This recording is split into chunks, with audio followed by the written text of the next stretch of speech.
Página de abertura.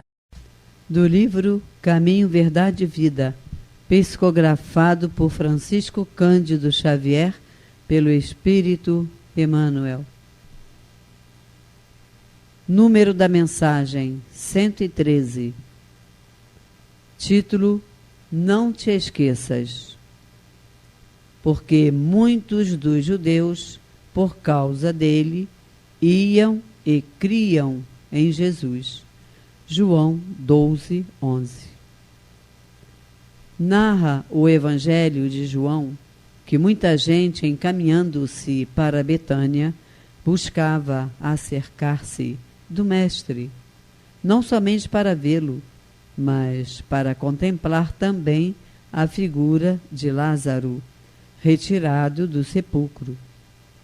Nessa movimentação, muitos iam e voltavam, transformados, irritando os círculos farisaicos. Essa lembrança do apóstolo é preciosa. A situação, todavia, é idêntica nos dias atuais. A alma voltada para o Cristo quase sempre foi ressuscitada por seu amor, escapando à sombra dos pesadelos intelectuais que operam a morte do sentimento. Muitos homens estão mortos, soterrados nos sepulcros da indiferença, do egoísmo, da negação. Quando um companheiro, como Lázaro, tem a felicidade de ser tocado pelo Cristo, eis que se estabelece a curiosidade geral em torno de suas atitudes. Todos desejam conhecer-lhe as modificações. Se és, portanto, um beneficiado de Jesus, se o Senhor já te levantou do pó terrestre para o conhecimento da vida infinita, recorda-te de que teus amigos, na maioria, têm notícias do Mestre. Todavia, ainda não estão preparados a compreendê-lo integralmente. Serás como Lázaro, o ponto de observação direta para todos eles. Somente começarão a receber a claridade da crença sincera por ti, reconhecendo o poder de Jesus pela transformação que estejas demonstrando. Se já foste, pois, chamado pelo Senhor da vida, estás em tuas mãos continuares nos recintos da morte ou levantares para a edificação dos que te rodeiam. Emmanuel. E agora, a palestra. Saudações fraternas, irmãos e irmãs, que os espíritos amigos nos auxiliem nas reflexões que nos cabem hoje acerca das obras fundamentais da nossa querida doutrina espírita.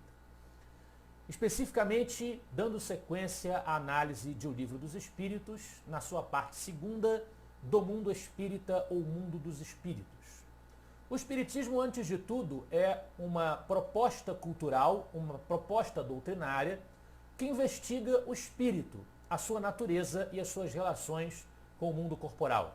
Sob esse ponto de vista que a doutrina surgiu a partir de uma fenomenologia, a fenomenologia mediúnica ou fenomenologia espírita, mediante a qual os espíritos se manifestam ostensivamente e produzem sentido, se comunicam diretamente com o mundo material. Portanto, o agente primordial dos fenômenos espíritas é o espírito. Através desses fenômenos, a essência do propósito investigativo do espiritismo, conforme Kardec expôs no começo do livro que é o Espiritismo, é o estudo da natureza, origem e destino dos espíritos, bem como de suas relações com o mundo corporal. O objetivo dessa parte segunda de O Livro dos Espíritos é detalhar o que Kardec conseguiu descobrir através da interação com esses mesmos espíritos, da produção dessas mesmas relações, sobre essa questão, ou seja, o que ou quem são os espíritos, de onde vêm, para onde estão seguindo, para onde vão caminhar e como é que eles estabelecem as suas relações com o mundo material. Embora, sobre esse último ponto, naturalmente o livro dos médiuns tenha vindo desenvolvê-lo de uma maneira mais sistemática e mais minuciosa. A premissa mais importante dessa parte segunda, que nos interessa hoje, é de que os espíritos, no fim das contas, somos nós. Na parte primeira nós lemos que Deus, a inteligência suprema, a causa primária de todas as coisas, cria os dois elementos gerais do universo, o espiritual e o material. Por outra, o espírito com E minúsculo, ou princípio inteligente, ou princípio espiritual, e a matéria, ou princípio material. E elaborado e individualizado, esse princípio espiritual dá origem ao espírito com E maiúsculo, que é o ser inteligente do universo, conforme a questão 76, que começa a parte segunda, que povoa o universo fora do mundo material. Os espíritos são seres que são criados por Deus, tendo, portanto, um começo, cada um deles individualmente começou em algum momento, mas como inteligências individuais, eles existirão para sempre. Cada espírito é imortal. Ele nunca desaparecerá, ele nunca se dissolverá e, portanto, perderá a trajetória que desenvolveu. Deus está sempre criando novos espíritos, já que ele não poderia ser concebido inativo. Mas os espíritos surgem da sua criação e não procedem uns dos outros, no sentido porque os nossos corpos biológicos são gerados por uma reprodução sexuada, por exemplo. Isso não existe nos espíritos. Os espíritos não geram uns aos outros. Nem sexuada, nem assexuadamente. Eles são criados por Deus. Não se trata de uma forma de vida biológica, material, como a que nós estudamos na ciência biológica. O espírito não surge assim, ele não se desenvolve assim. E como tal, ele não tem final, ele não morre, ele não desaparece. Os espíritos estão ao nosso redor, vivendo em uma dimensão paralela, invisível, sem o recurso da mediunidade, o mundo espiritual, que está envolto em um tipo de matéria muito mais sutil do que aquele que nós estamos acostumados a lidar, a investigar na Terra. Estão sempre acompanhados de um corpo fluídico, que é o perispírito, que é um instrumento pelo qual os espíritos interagem com o resto do universo, com o resto da criação. Mesmo no próprio mundo espiritual, já que os pensamentos dos espíritos se deslocam através de um fluido, de uma matéria sutilizada, que é o fluido universal, né? E por meio desse perispírito é que os espíritos são capazes de se vincular aos médiuns e produzir determinados efeitos. Os espíritos são muito diferentes entre si, cada um tem suas qualidades, seus defeitos, suas características morais e o seu cabedal intelectual. Alguns sabem mais do que os outros, alguns são mais virtuosos e mais moralizados do que os outros. Essa conceituação dos espíritos já foi colocada no primeiro capítulo dessa parte segunda dos espíritos. Partindo do princípio de que os espíritos são diferentes entre si, de que eles são indivíduos, eles não se dividem, eles não se fracionam, eles não se dissolvem e não se destroem, eles existem para sempre. Do contrário, haveria uma perspectiva semelhante à perspectiva materialista. Se um indivíduo, aquilo que eu sou, que eu percebo, a minha identidade, a minha existência específica, se isso tudo sumir do mapa em algum momento, é a mesma coisa que a ideia materialista de que a morte do corpo é o nosso fim. De que adianta se nós existirmos mais um tempo como espíritos e depois esse espírito também, entre aspas, morrer? Não faz sentido. Por consequência lógica, o espírito é imortal. Já que eles são imortais e diferentes, e alguns são melhores do que os outros, eles precisam progredir, se aperfeiçoar, se tornar melhores ao longo do tempo, tanto moralmente quanto intelectualmente. E eles o fazem de maneira mais acelerada, encarnando no mundo material, nos mundos materiais que existem no universo. É o processo das reencarnações abordado no capítulo da encarnação dos espíritos. Da volta do espírito extinto à vida corpórea à vida espiritual, aborda o movimento inverso, que é a desencarnação, o retorno do espírito encarnado ao mundo espiritual. Da pluralidade das existências, fala mais detalhadamente da reencarnação. Não é apenas uma vez que nós encarnamos, mas várias vezes até que nós consigamos atingir a perfeição a que nós estamos destinados. E nós encarnamos em vários sexos, famílias, países e até planetas. Entre uma encarnação e outra, como nós desencarnamos, nós vivemos a vida no mundo espiritual. E é sobre ela que trata o capítulo 6º da vida espírita, em que nós estamos agora. Nós já vimos o subtítulo Espíritos Errantes, que é uma palavra errante que Kardec tentou mudar. Tem uma errata numa edição do Livro dos Espíritos que tentou alterar isso, mas acabou ficando convencionado dessa forma, que é uma referência ao espírito que está no intervalo entre duas encarnações, ainda em progresso para se tornar um espírito perfeito. Esse espírito errante é o mesmo ser que era quando estava ligado ao corpo físico. O que acontece apenas é que ele tem mais percepções, as suas faculdades afloram, originárias que ele tem no mundo espiritual, ele pode ter recordações de outras encarnações, de outros momentos da sua história como espírito. Mas é o mesmo ser, com os mesmos vícios, as mesmas virtudes, os mesmos saberes. Em mundos transitórios, Kardec estudou o caso de planetas onde só existem espíritos desencarnados e não existe vida material. Percepções, sensações e sofrimentos dos espíritos é um título autoexplicativo, extremamente esclarecedor para nós, que queremos saber como é que nós sentimos ou percebemos as coisas depois da morte, né? Aborda exatamente isso, como é que o espírito percebe, sente e sofre. Ensaio teórico das sensações dos espíritos foi uma complementação dissertativa acerca desse tema. E escolha das provas abordou o planejamento, a preparação do espírito para a nova encarnação. Ainda como espírito errante, ele participa geralmente da estruturação do plano geral do que vai ser a sua próxima encarnação, das provas que terá que enfrentar e que vão ajudá-lo a alcançar os seus objetivos específicos naquele momento da sua trajetória evolutiva. Depois veio o subtítulo As Relações no Além-Túmulo. Todo o trabalho de Kardec envolve uma espécie de etnografia, uma análise sociológica, ou com perdão da expressão péssima, né, antropológica do mundo espiritual. Kardec quer saber como é que os espíritos desencarnados interagem entre si, quais são as suas relações sociais, quais são os hábitos, quais são as ações, quais são as ocupações dos espíritos no mundo espiritual. Ele está fazendo um estudo dessa realidade, assim como um antropólogo, um etnólogo vai estudar a vida de uma tribo, de um povo, de uma sociedade, por exemplo. Essas questões ficam claras a partir da pergunta 274, que tenta exatamente focar nisso, quer dizer, nas relações sociais entre os espíritos.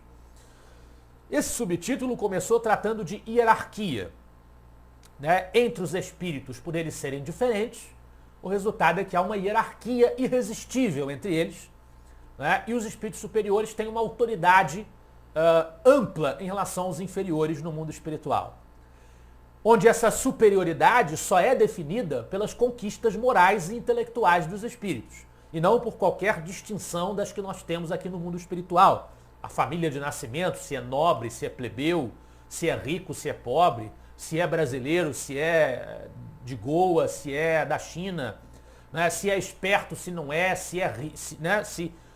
essas questões, astúcia, essas questões que determinam ascensões sociais ou rebaixamentos sociais no mundo material não existem no mundo espiritual. Só existe a posição do espírito na escala evolutiva. Perguntou-se na questão 278 se os espíritos dos diferentes patamares percebem a presença uns dos outros. Os espíritos responderam sim e não. Eles se veem, mas se distinguem uns dos outros, evitam-se ou se aproximam conforme a simpatia ou a antipatia que reciprocamente uns inspiram nos outros, tal qual sucede entre vós. Os espíritos da mesma categoria, do mesmo grau evolutivo, com os mesmos pendores, os mesmos sentimentos, as mesmas inclinações, tendem a se reunir no mundo espiritual e se afastar daqueles a quem são antipáticos.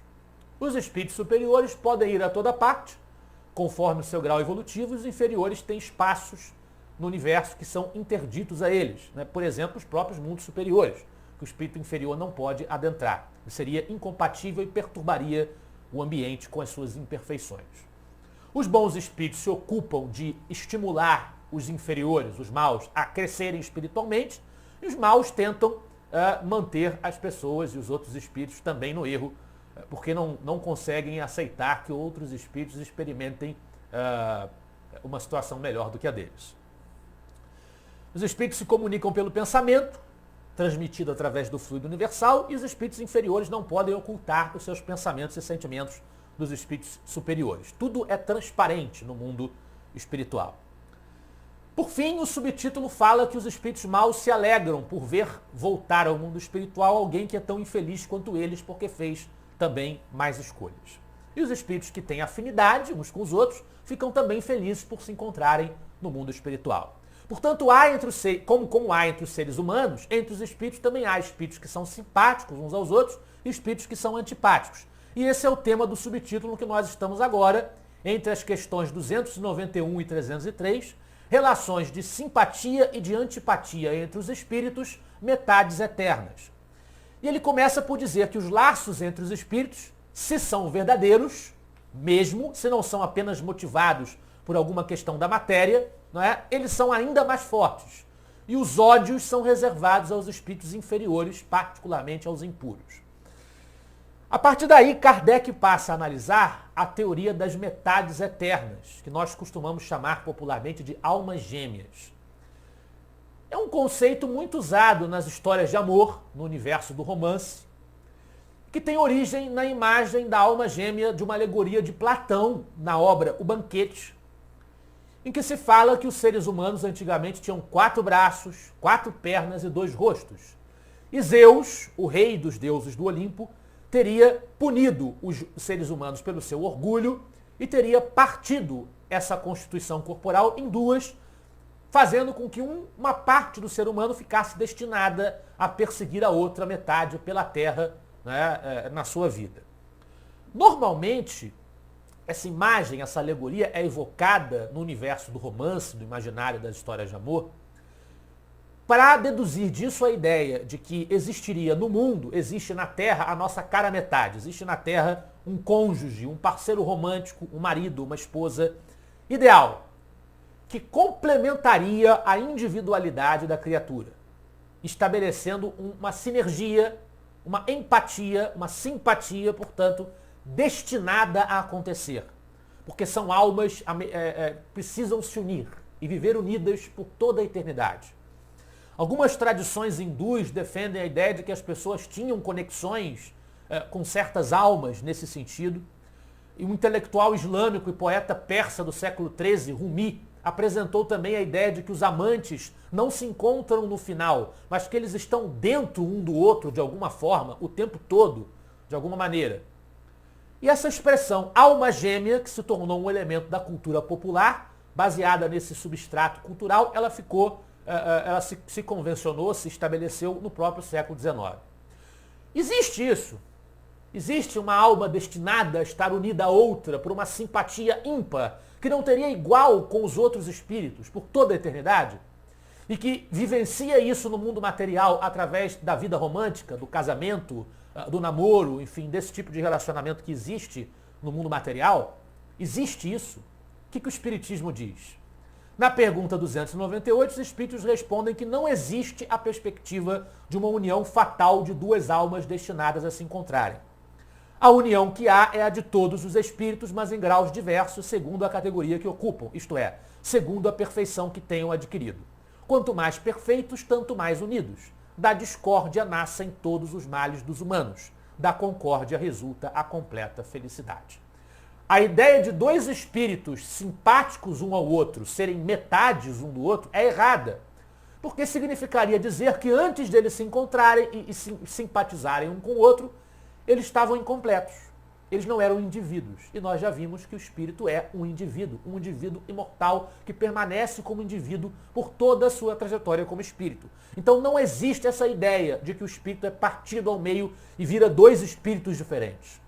O espírito ou é um indivíduo ou não é. Para ser o que é, ele não depende de estar entrelaçado com outro espírito. O que atrai um espírito ao outro, conforme a questão 300, não é a ideia esdrúxula de que eles teriam sido um só no passado, né? Mas a afinidade entre eles, os seus pendores, os seus fluidos, os seus sentimentos, os seus interesses e o seu grau evolutivo. Vem então as perguntinhas que realmente nos cabem hoje. A primeira é 301. 2 espíritos simpáticos são complemento um do outro ou a simpatia entre eles existente é resultado de identidade perfeita? Resposta: a simpatia que atrai um espírito para outro resulta da perfeita concordância de seus pendores e instintos. Se um tivesse que completar o outro, perderia a sua individualidade. É o que nós acabamos de dizer. Por mais sincero que seja o amor entre dois espíritos encarnados, seja entre marido e mulher, pais e filhos, amigos, eles não são almas gêmeas um do outro, porque cada espírito é um indivíduo só, que resultou do desenvolvimento do princípio inteligente e está destinado à perfeição, e não depende do outro para assim acontecer. Kardec insiste na 302. A identidade necessária à existência da simpatia perfeita apenas consiste na analogia dos pensamentos e sentimentos ou também na uniformidade dos conhecimentos adquiridos? Resposta: na igualdade dos graus de elevação. O progresso dos espíritos rumo à perfeição tem um duplo aspecto, as famosas duas asas. O espírito tem que progredir tanto moralmente quanto intelectualmente. Isso significa que, ao mesmo tempo, o espírito precisa ser tão moralizado e tão virtuoso quanto é possível ao espírito ser, e também precisa ter tantos conhecimentos quanto é possível o espírito ter.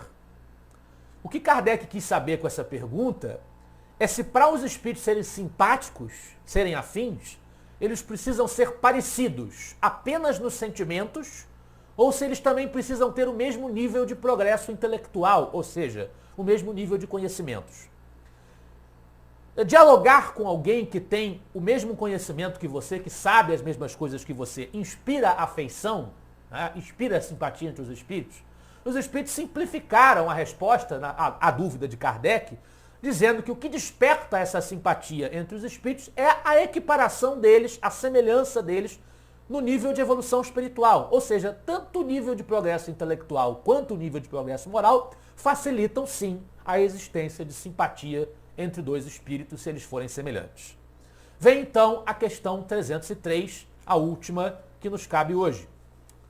Podem tornar-se de futuro simpáticos espíritos que presentemente não o são? Resposta: todos o serão. Um espírito que hoje está numa esfera inferior ascenderá, aperfeiçoando-se, a em que se acha um outro espírito. E ainda mais depressa se dará o encontro dos dois, se o mais elevado, por suportar mal as provas a que esteja submetido, permanecer estacionário.